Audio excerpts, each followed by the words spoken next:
Amid public and political outcry over Victoria's rising crime rate, the state's bail regime will once again be overhauled. Next week, the Allan government will introduce laws to make it harder for people committing serious crimes, such as carjackings, to get bail. The Premier admits Labor got it wrong when it implemented bail reforms less than 2 years ago. State political reporter Richard Willingham begins our coverage.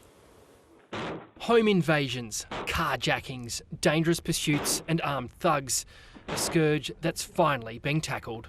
I'm deeply sorry for the hurt and pain and trauma that victims have experienced. It has been heartbreaking. It is gut-wrenching. New bail laws will mean adults and teens committing serious crimes will find it harder to get bail. We're acting with urgency.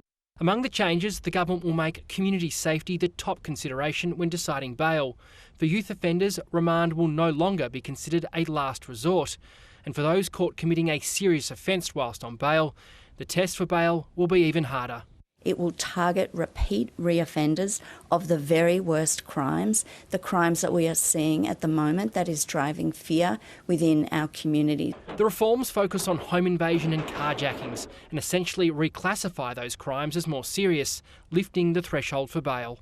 Those caught breaking the law on bail will also face extra charges, a policy long pursued by the Coalition but rejected by Labor. The Premier's being dragged kicking and screaming to announce these changes today, not because she believes in it, but because the polls tell her Victorians are sick and tired of Labor's weak bail laws. It all sounds very familiar. If you commit a serious or violent offence, it will be more difficult than ever to get bail. Victoria has ridden a bail reform roller coaster, dominated by politics for more than a decade. In 2013, the Bail Act was tightened after Adrian Bailey brutally murdered Jill Meagher while he was on parole. 4 years later, the Andrews government championed the toughest bail laws in the country following the Burke Street rampage. And in 2023, bail was loosened for low-level offending and for vulnerable communities after Yorta woman Veronica Nelson died in custody. But the Premier is now distancing herself from the changes made by the Labor government in 2023. We got it wrong. And I am the Premier today, and we are taking this strong action. The Premier wants that action to be swift, demanding Parliament rush the laws through both houses next week. It's a big ask. We'll certainly be introducing amendments to strengthen these bail laws. This is about holding offenders to account who are causing destructive crimes in the community and destroying people's lives.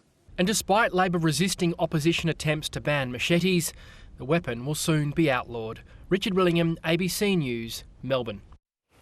There's been a mixed response to the government's bail reforms. Some in the community say a tougher response is long overdue, but legal experts have raised concerns. Here's state political reporter Nicole. Another home invasion caught on camera. This one in Deanside in Melbourne's west on Tuesday night. A 17-year-old was remanded in custody just hours before Labor ministers agreed on a new direction for bail laws. They're in government. There's a political element to it, but it's entirely practical. Listen to the community.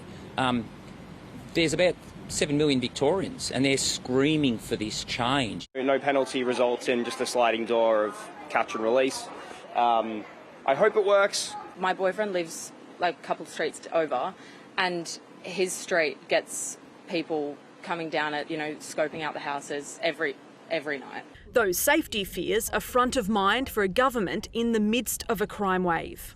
My focus has always been on community safety. It always will be on community safety. Experts argue that isn't reason to change the law. Community safety is always considered. The bail levels of risk and community safety are already well catered for in the current laws as they stand. It's just over a month since the Premier announced a review of bail laws. Our concern is that this has happened too fast and it's too reactionary.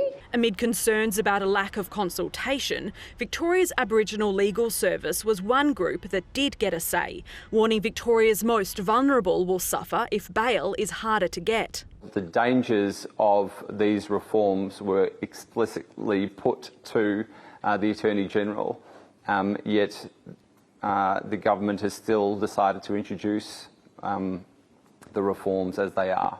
The crackdown will result inevitably in more children locked up and more pressure on the state's already busy court system, costing millions. It costs about $7,700 a day to incarcerate that young person at Cherry Creek. The family of a man allegedly killed by teenagers on bail has cautiously welcomed the reforms. They couldn't speak publicly today for legal reasons, but have described the new laws as a step in the right direction. They say it's far from a silver bullet. The full benefit or cost of the tough new laws is unlikely to be felt for months or years.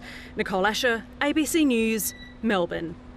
And Richard Willingham joins me now for more on this. Rich, does the pace of this reform suggest to you that this is all about community safety, or is it purely political? Look, Tam, I think it's both, but the fact we've got action now is because of politics.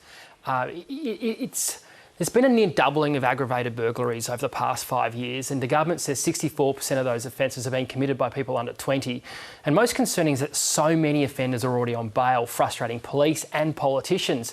But the reason we're seeing action right now is because of the weight of community and political pressure. It's shaking Jacinta Allen's government. Labor's polling is dire, and MPs and ministers are increasingly worried about their electoral mortality. Internally, MPs are beginning to question the leader's judgment and the government's ability to navigate a crisis. Buying cost of living crime is increasingly a priority for voters. It's fertile territory for both state and federal oppositions, so Labor had to act. The Premier and Ministers say the policy has been informed by victims, and there's been some criticism not enough experts were consulted. And there's also the fact this will be a significant hit to the budget at a time when the government is actually trying to cut spending. But those concerns have been brushed aside as Victorians get yet another bail change. Labor hopes it will stem the bleeding, Tam. Thank you, Rich. Richard Willingham, our state political reporter there.